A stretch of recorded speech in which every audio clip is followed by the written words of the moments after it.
Hey everybody, David here, and today I want to rank all the Spider-Man movies from worst to best. And I'm not just going to rank the Spider-Man movies, but any Spider-Man related films as well. So that means it could feature Spider-Man, but maybe he's in a supporting role, or maybe he's not in it at all, but it's a character that's associated with Spider-Man because that's how I like to rank things. For an example, if I was doing a Batman list from worst to best, I would probably include the Joker movie, as well as Batman v Superman and Justice League, as well as Catwoman, also because they're associated to Batman to some degree.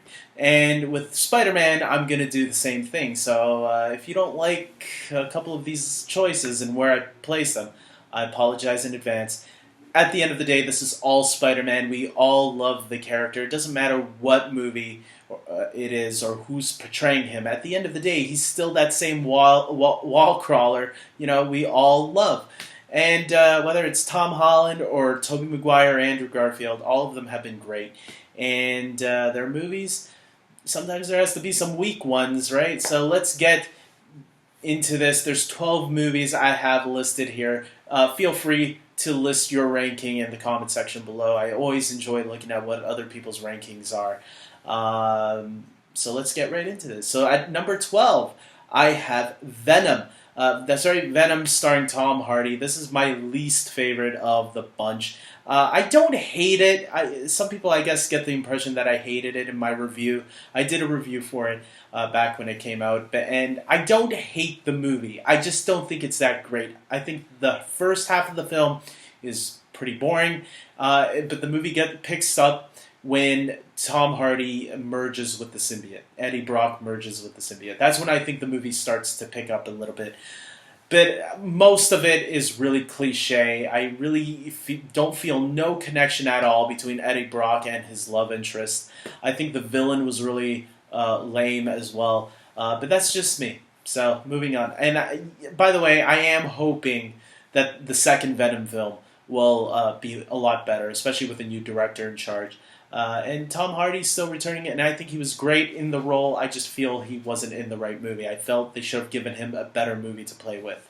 Moving on to number 11, I have Spider-Man 3. Funny enough, another movie with Venom in it. Although I do like the Tom Hardy portrayal of Venom a lot more, I don't think Topher Grace was that bad in it. I know a lot of people like to give him crap. And the dancing emo Spider-Man, it doesn't bother me as much as it does other people, but I get it. It is pretty cringeworthy. But then again, all the Sam Raimi Spider-Man movies have really cheesy moments in it.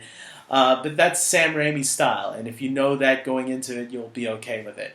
For the most part, though, yeah, this is the weakest of the Sam Raimi trilogy, but I still enjoy it. I just wish they made Sandman more interesting because he was a really boring character, in my opinion. But I did like what they did with James Franco as Harry Osborn and wrapped up his storyline throughout the three films. And like I said, I didn't mind Eddie Brock in Venom. I saw what they were trying to do, making him an evil version of Peter Parker. And I thought it worked pretty well for the movie. Moving on, I'm going into number 10, The Amazing Spider-Man 2. I know this movie got panned by critics. It was like the Spider-Man movie that got the most mixed reviews, which surprised me because I watched the movie. I'm like, it wasn't that bad. Come on. I do agree that Electro was a little cheesy at first in the beginning when he's like very Edward Nygma type, like Jim Carrey from Batman Forever. That I wish they would have fixed because it did feel too cartoony. Same thing with Paul Giamatti as the Rhino. I did really like Dane DeHaan's Green Goblin character, but for the most part, I think it was the Peter Parker, Spider-Man, Gwen Stacy relationship that really held that movie apart. And I enjoyed it. Once Jamie Foxx actually becomes Electro, that's when I think the movie really picks up. So, moving on to number 9, I have the original Spider-Man movie. That's right, from 2002. This is the one that started it all, but it's not my favorite, unfortunately. It's still a good movie. I still think it has some really valuable moments in it, but for the most part, William Dafoe as the Green Goblin, I think he's a great Norman Osborn, but when he becomes the Green Goblin, he really chews the scenery. He goes way too over the top for me. He's almost like Joker, like at times, and not in the best way, in my opinion. And I know a lot of people want him to play the Joker, but number one, he's too old, and number two, and yeah, you can make the Joker older. I just want someone a little bit younger than William Dafoe. But for the most part, his Green Goblin is way too cartoony for me. So that's my opinion. Moving on to number 8. I have The Amazing Spider-Man, the first Amazing Spider-Man. I actually like this one a lot, and I think it's a much better origin than the origin that the first Spider-Man movie from Tobey Maguire and Sam Raimi. I think this is the one that was much better handled. I like the more darker aspect to it. And I like the way Andrew Garfield plays Spider-Man. I think he's a really good Spider-Man. I look at it how I view the Batman actors. I think Ben Affleck is the best actor to play, the best portrayal of Batman, but I think Christian Bale is the best actor to play Batman. And the same thing kind of goes for Spider-Man for me. I think Andrew Garfield is the best actor to have portrayed Spider-Man, but that doesn't mean I think his Spider-Man is the best portrayal. Although I do like it, I think Tom Holland is the better portrayal of Spider-Man, because if you read the comics, you know how Spider-Man is. He's a young kid. Tom Holland feels like a young, nerdy kid, which is what Peter Parker is supposed to be. But I think Andrew Garfield was good for the movie that he was presented in. And I really like the Lizard, too. I should mention the Lizard. I think the Lizard is one of the best Spider-Man movie villains out there. So there you go. Moving on to number 7. People might be surprised about this one. I have Spider-Man Into the Spider-Verse. That's right, the animated movie. I know lots of people hold this one high up on their lists, not just of the best Spider-Man movies of all time, but as even one of the best superhero movies of all time. And I get it. I love it, too. I think it's a great movie. But there's something about comparing cartoons and live action to me. Even though I still view that... I'm the person that supports animation the most in my family. I love animation. Some of the best Pixar movies are out there. But I don't know how to say this without looking dumb. So I'm just going to say I do feel that there are some other Spider-Man movies out there that are just a tiny bit better. And maybe if it was live action, it would have made me go insane and say, wow, this is amazing. This is something that I haven't seen before.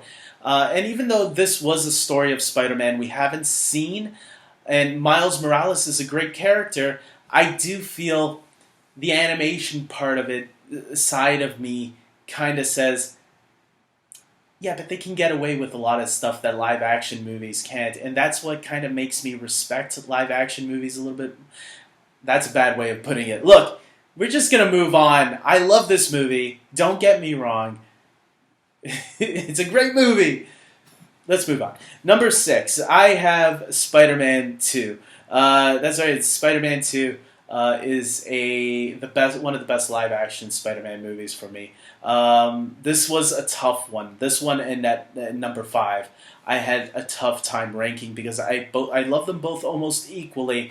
But I am going to say there are some things from Spider-Man 2, for me, that are getting a little bit outdated. And it's the Sam Raimi factor. That's his style, you know. He has that cheese factor that's wired into him. But not all of the movie is like that. And if anything, out of all the Sam Raimi films, this is the one that I think, if they wanted to, could have fit into the MCU. Because it feels like an MCU movie, and Kevin Feige has confirmed in the past that Spider-Man 2 was one of the major influences on the tone of the MCU. And I wish people who study film would recognize that and see, oh yeah, I can see how, yeah, the MCU does feel a little bit like this. There is a tone that comes from that movie. And remember, Kevin Feige, before he started the MCU, he was a producer on all these other films that came before the MCU started. He was a producer on all the early X-Men films. He was a producer on all the Spider-Man films. He still has been producer, as well as the Fantastic Four films, Ghost Rider, Blade, all those movies. He was a producer on all of them. So There you go. Moving on to number 5, I have Spider-Man Homecoming. Like I said, this was a tough one to place. It was either Spider-Man 2 or Spider-Man Homecoming. I went with Spider-Man Homecoming because it does feel fresh and new, and that's usually cool to me. I like something that tries to evolve a character rather than keep him as the same character or as the same type of movie, because there's many different roads you can take. And I remember when The Amazing Spider-Man 2 came out, my people like my parents were starting to say, this is feeling familiar. Didn't we see this before? And they were kind of right. I see what they were saying. There was like not too much originality, freshness from it. And then Spider-Man Homecoming comes out, and that actually did give new life to the character. They took different avenues that we never seen before. Even when you put him back in high school, they did things in the high school setting that kind of felt cool. And I think part of that was being inspired by movies like The Breakfast Club and Ferris Bueller's Day Off. That actually helped integrate something new into Homecoming. Moving on, Spider-Man Far From Home is number 4 on my list.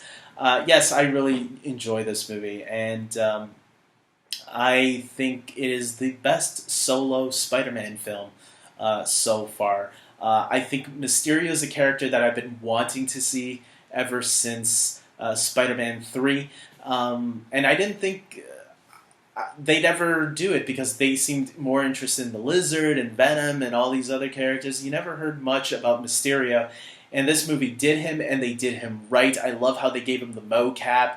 That made him really cool in a MCU type setting. It just made perfect sense for that world.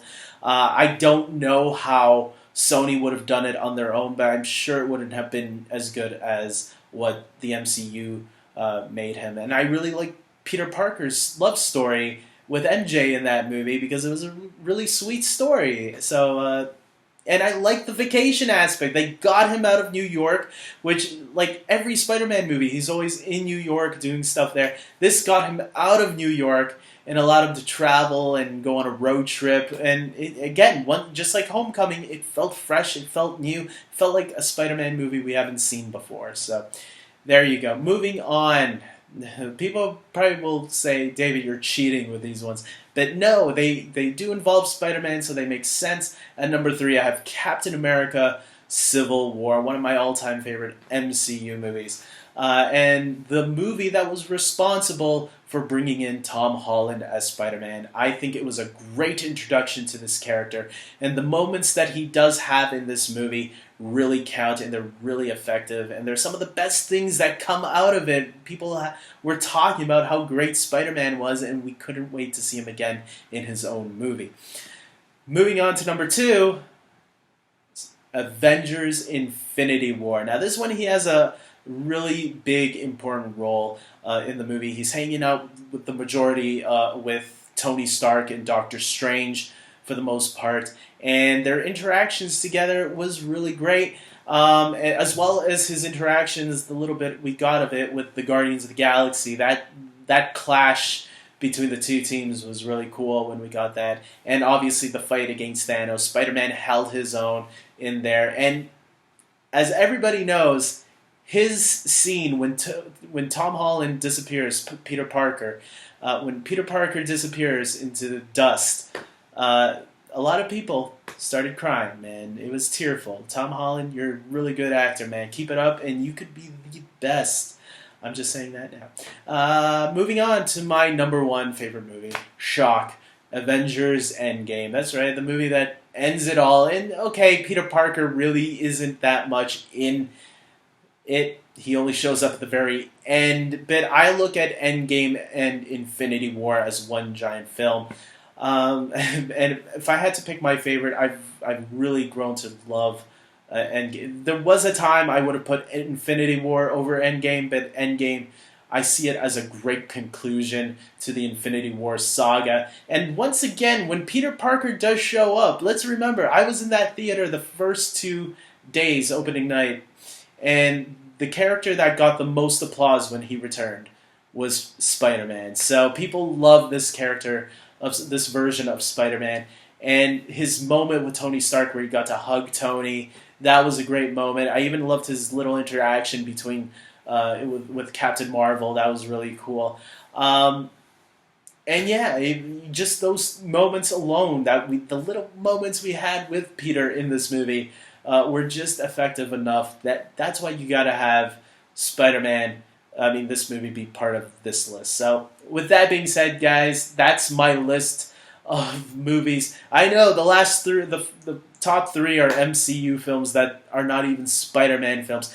Let's hope Spider-Man 3 can maybe knock it out of the park. That it can get close, maybe above Civil War, because Infinity War and Endgame to me are too high standards for any solo movie to reach. So, with that being said, I hope you guys like this video. Please subscribe to my channel, and until next time, take care.